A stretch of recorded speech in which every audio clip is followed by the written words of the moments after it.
Hoy, en Ideas Casi Principales, la presentación del libro ¿Quién mató a Mariano Ferreira? Nos visitan Diego Rojas. Diego, ¿cómo estás? Leandro, de Ideas Casi Principales. Ah, vos sos Leandro, de Sí. Principales. Bueno, esto es así como una cosa rara que de repente te saludan y te ponen principales, ¿no? Bueno, hay que acostumbrar. Ya me tildaron de cualquier cosa. Muy bien, no, estaba muy bueno tu videito. ¿Sí? Sí. Mucho después te quiero comentar una cosa respecto a él. Sí, siempre hay fallas. No, comentar alguna cosa respecto a un proyecto que estamos haciendo. Ah, sí, el Osvaldo me contó. No sé si me estaba verseando, no sé. No, pero me parece que el modelo estaba buenísimo para la parte de los medios, era eso, esos Claro. actores, para hacer lo que hicimos para la peli sobre el libro. Entonces, Sí. me parece que ese es el tono. Sí. Ahora te lo conseguiré, después charlamos bien. La docente María Paulinelli, Julián Cañas de La Voz del Interior, Eduardo Salas del Partido Obrero y Mariano Sarabia. ¡Qué pedazo de asado, Banderas en tu corazón,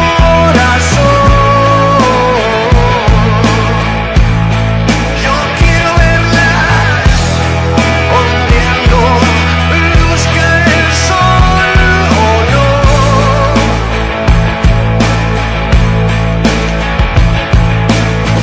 Banderas rojas, banderas negras, del lienzo blanco en tu corazón.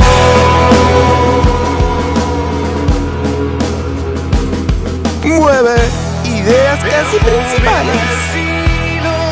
La tanqueta más nacional y popular que nunca. Así visible. Un relato ficcional puede trabajar sobre hechos reales.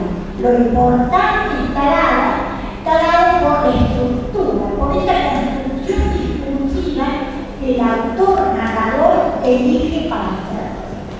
Y entonces, en este distinto sentido, que le damos a la palabra relato, y esta demarcación de la palabra ficción, nosotros podemos encontrar la existencia de estos múltiples relatos en la sociedad que hablan de hechos reales, pero que también emergen como formas diferentes de hablar. Ya negamos la posibilidad del reflejo, de la representación objetiva de la realidad. Es imposible. ¿Por qué? Porque entre el objeto y el sujeto está el lenguaje, y el lenguaje tiene múltiples significaciones, múltiples posibilidades de representar. Entonces, un texto se convierte en un diálogo entre quien escribe y quien lee. Esto tiene relación con un sentido de compromiso y de sentido político de la literatura. Emerge allá en 1920 cuando, en los albores de la Revolución Rusa, se pretende hacer una literatura acorde a los cambios sociales que se están produciendo. Una literatura también revolucionaria. Y entonces se piensa que ese realismo de representación no sirve. Hace falta una literatura más fuerte, una literatura que muestre documentación sobre hechos reales, para que el lector piense, para que el lector se transforme, y al transformarse, transforme socialmente la realidad. Pero quizás es en los 60, ese momento en el cual se produjeron tantos cambios. La revolución en el arte en cuanto transformar totalmente la forma de expresiva. No tener un lector impávido, un espectador quieto, sino molestarlo, interpelarlo para que también él participe, para que también se dé, que motive trabajo en las conciencias, que ejerce la sospecha sobre lo que se dice. Y entonces allí, en esta revolución en el arte, también tenemos arte en la revolución. Hay una radicalización de la práctica estética, de la práctica cultural. Una radicalización que a su vez está vinculada al reconocimiento de la importancia que los medios tienen, los medios de comunicación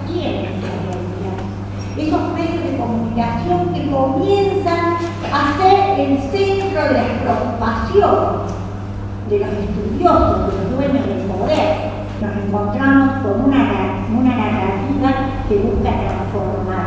Y en esa transformación basta esta relación entre arte y política, basta esta relación en el reconocimiento de las posibilidades que dan los medios, investigación, documentación, y basta su reconocimiento en la transformación del intelectual como integrante del orden social.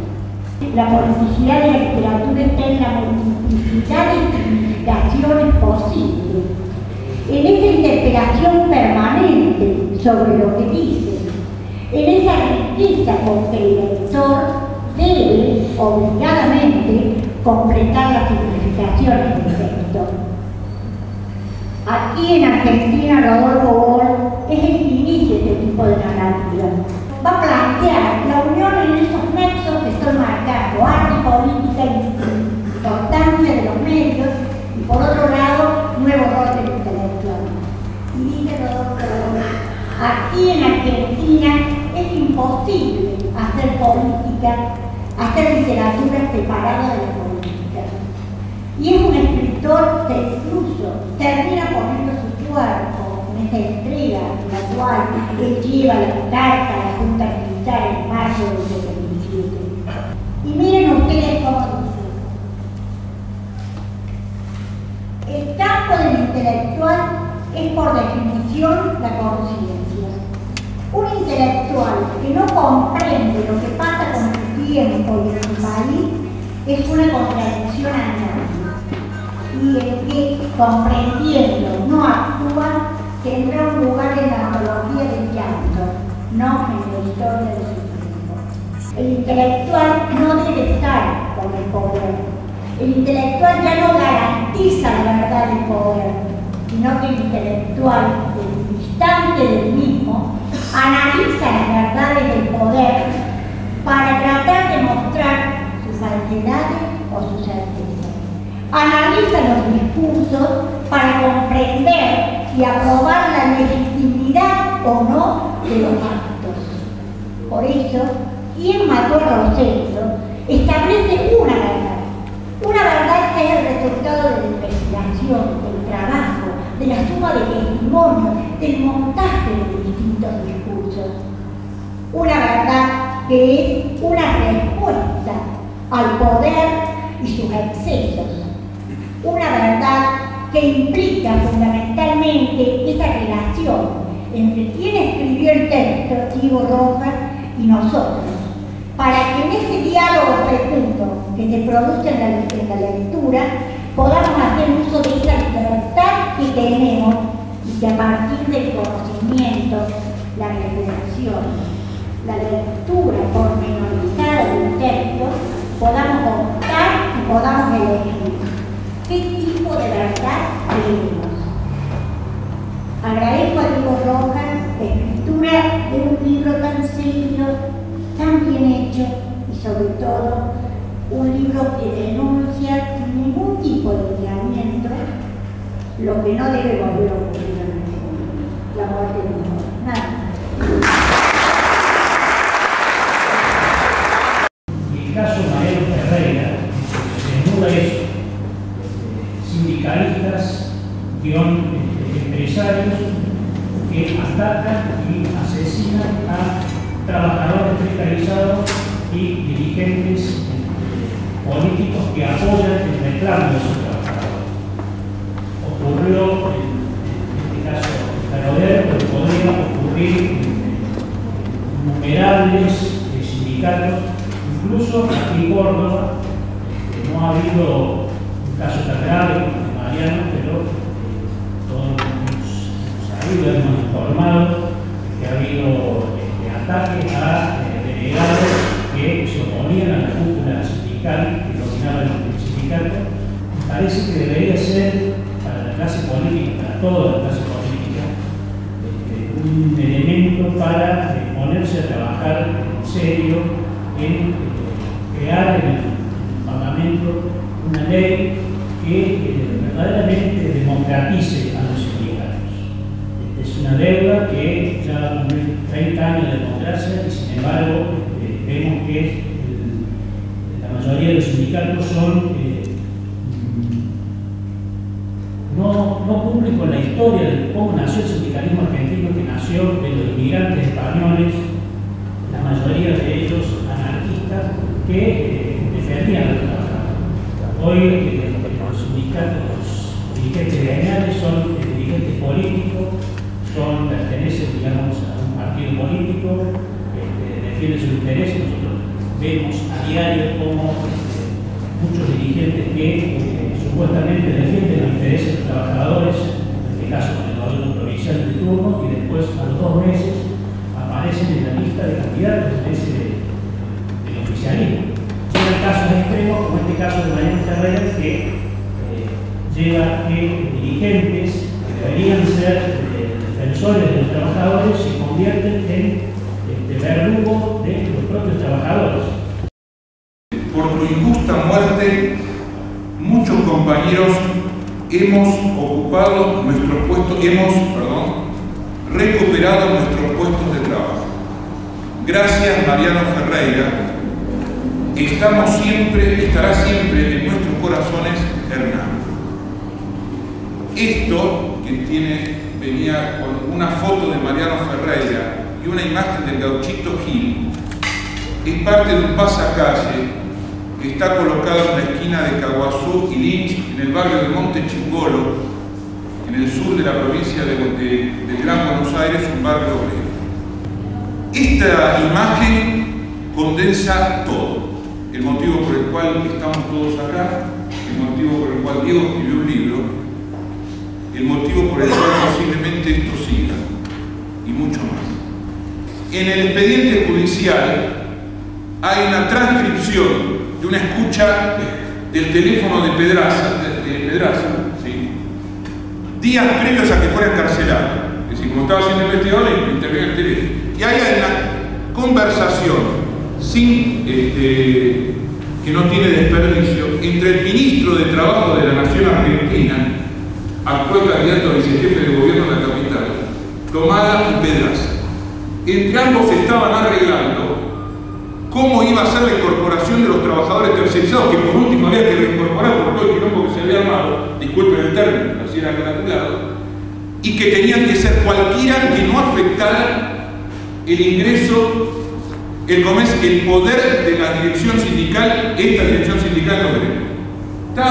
Está en la causa judicial, está transcrito, dice cómo iban a conspirar. Entonces, el asesinato de Mariano Ferreira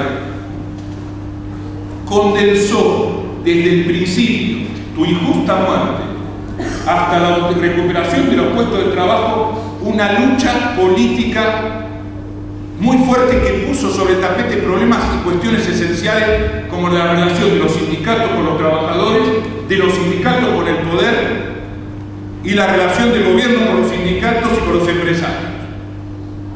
Lo que hay que decir, que Diego no lo tenía porque el libro salió antes, es que por ahora le frustramos la conspiración, fracasó la conspiración porque Pedraza está en cana y los 3.100 trabajadores entraron a trabajar y la muerte de Mariano Ferreira, como dice este compañero, dio lugar a esa reivindicación. Yo pertenezco a la generación del 70, de la cual todo el mundo habla Loas. Y siempre me peleo con los que hablan Loas con la generación del 70, no porque esa generación no hubiera tenido valor, que tenía innumerables valores, sino porque siento que es un desmedro de las generaciones actuales. Es como decir, mire, ustedes nunca van a ser como los del 70. Hagan lo que hagan, están liquidados. El libro de Diego Rojas cuenta una juventud que, como escuché recién un reportaje, creo que transmitía Gabriel Chantamira, vive la vida como quiere vivir. Esa juventud que procesa fuertemente los problemas políticos y decide intervenir.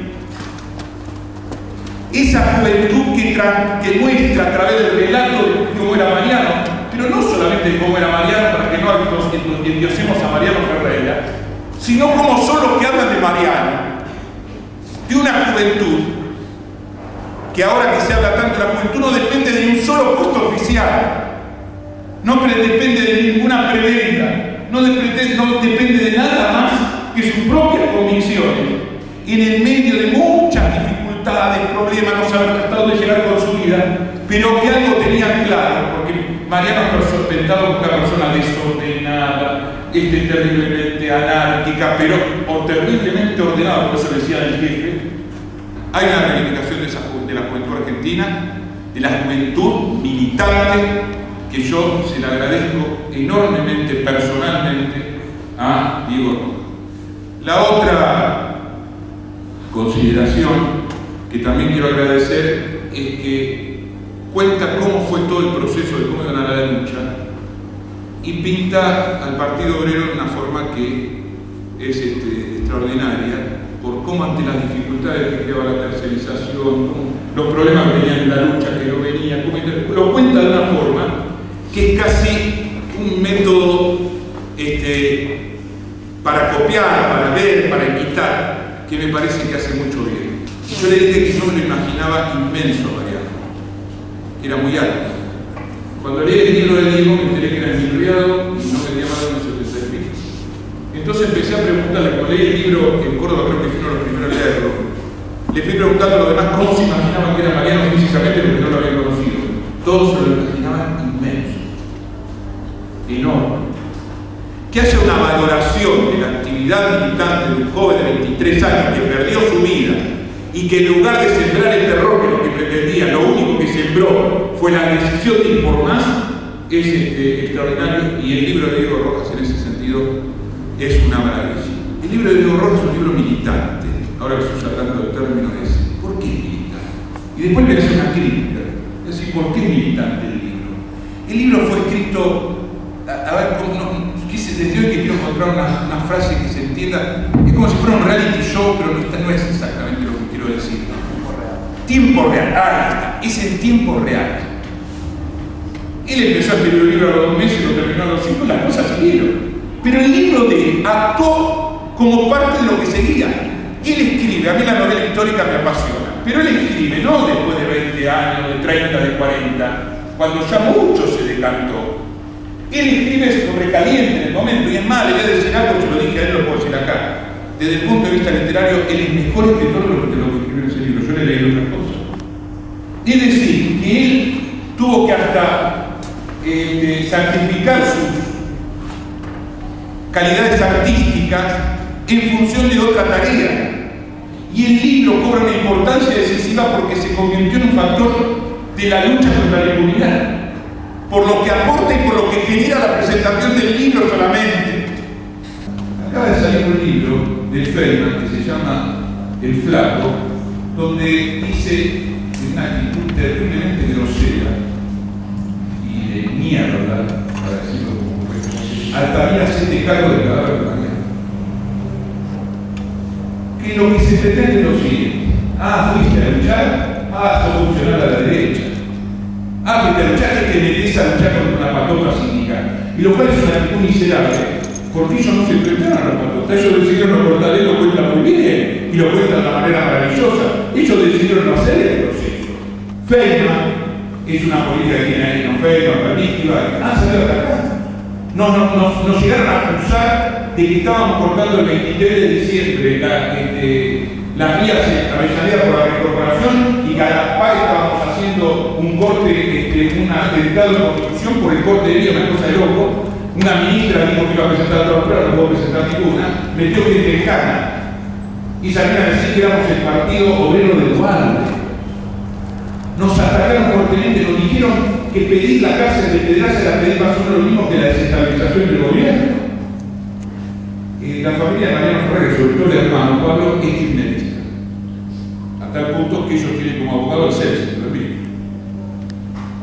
es decir, que nadie podría decir que es el partido. Cuando se ve con la presidenta de la Nación y se cuenta el relato ahí, él lo puede contar mejor porque se lo dieron a él, nunca les dijo que tienen que caer en cara los culpables. En un momento les dijo, hay que ver lo que hizo el Partido Obrero. Entonces el hermano le dice, momentito, el hermano que tiene letra dice, momentito, lo del Partido Obrero está a un costado, vamos como culpables. Sí.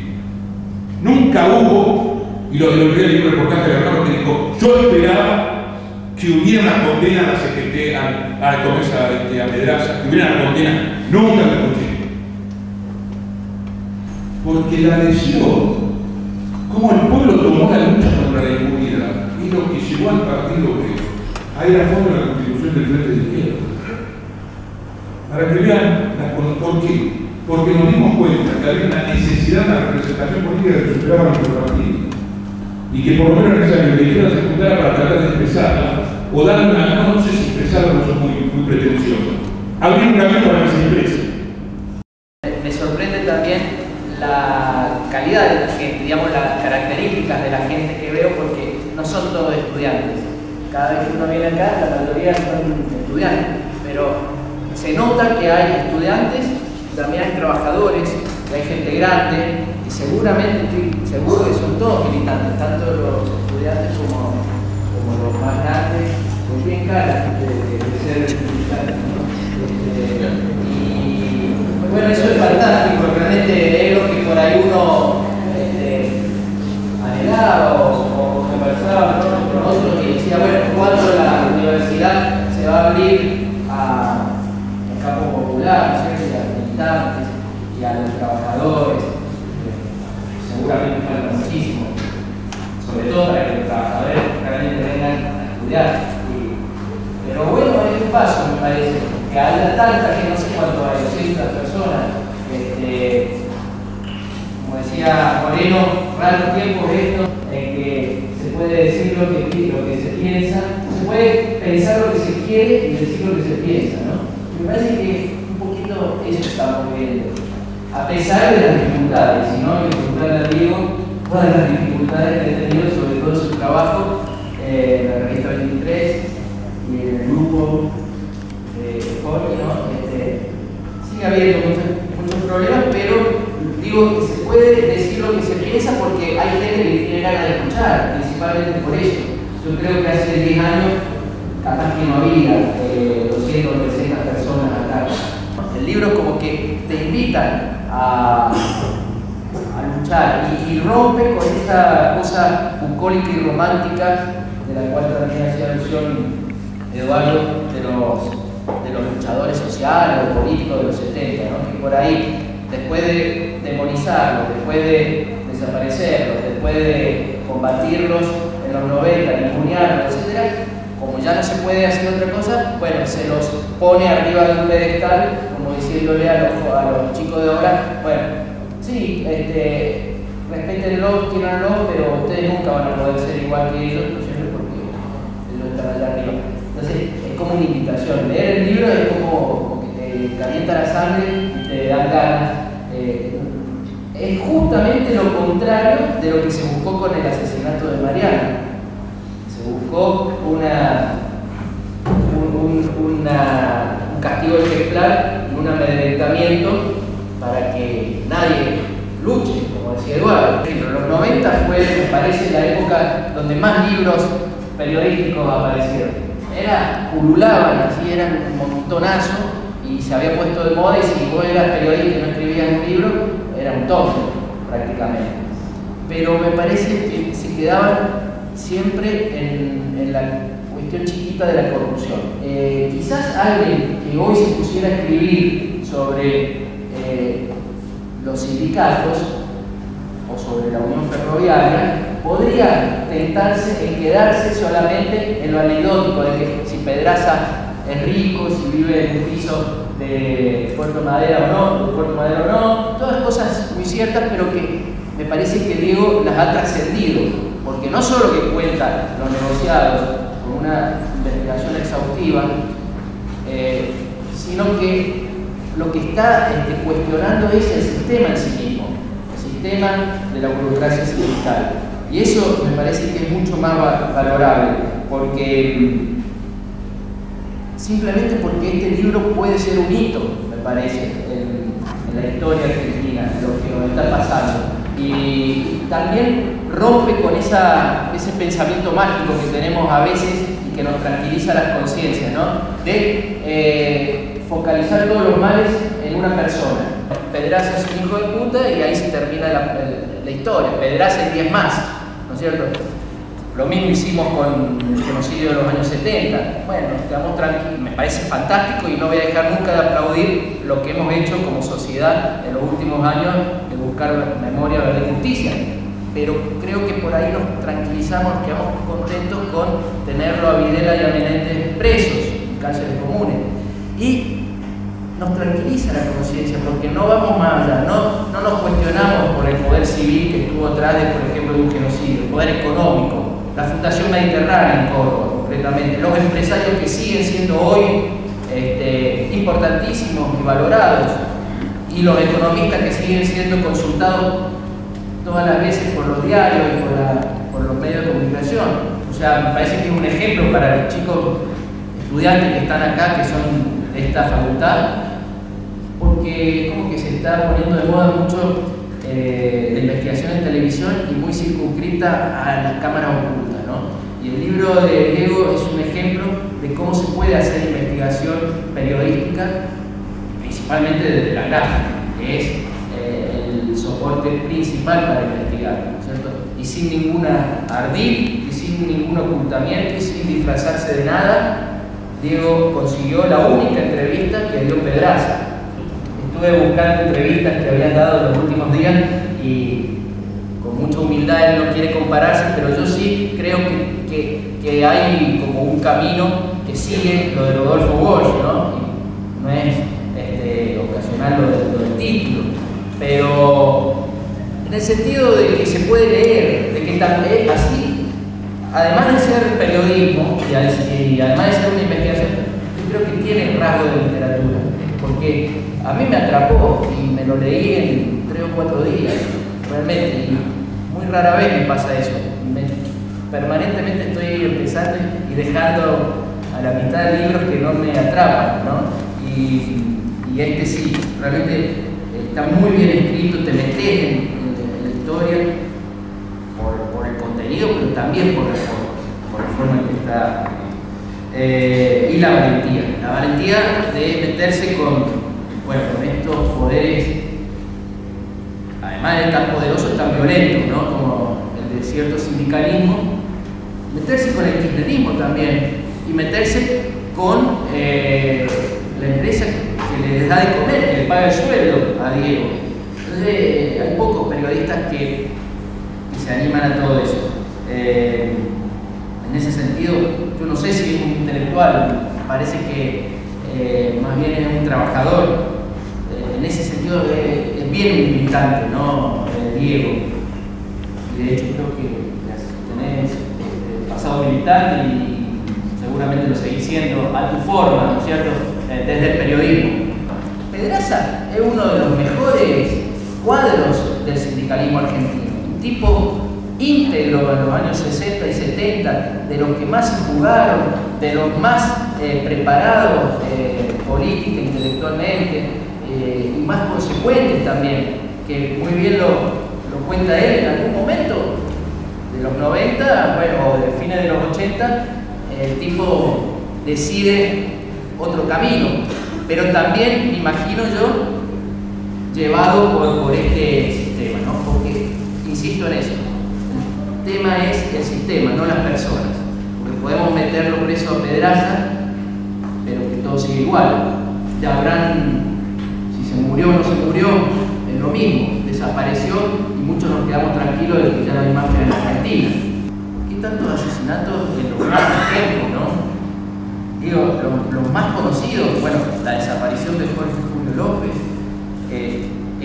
reciente de Mariano, lo de Teresa Rodríguez, lo de Maxi y Darío en el Puente Avellaneda, pero otros que son mucho más invisibles, lamentablemente. Yo no sé por qué, será porque son de pueblos originarios, pero el 12 de octubre de 2009 asesinaron en Tucumán a Javier Chocobal, un diaguita.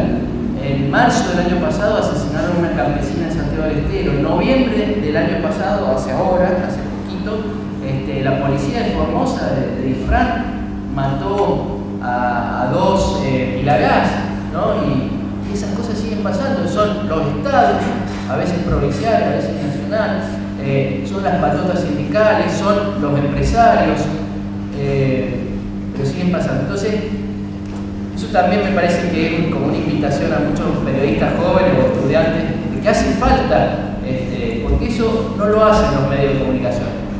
Por falta de presupuesto, porque no es negocio, porque es muy caro poner a un periodista, destinarlo a investigar, es más redituable que saque gacetillas permanentemente, además de las cuestiones ideológicas. No nos vamos a meter en las cuestiones ideológicas, pero en la práctica estas cosas no las hace ni la televisión, ni la radio, ni los diarios. Las hace un periodista que tiene primero conciencia, segundo ganas y tercero espíritu de sacrificio. Porque yo me imagino las noches que habrá pasado sin dormir o sin comer o sin estar con su familia o sin salir por escribir un libro. Pero no hay otra forma que los libros para este tipo de periodismo de investigación. Así que en ese sentido también me parece que es otro valor agregado la invitación que hace Diego con este libro a los estudiantes que puedan estar hoy aquí. Yo se los recomiendo, me parece que es imprescindible tenerlo, sobre todo si son o militantes o estudiantes.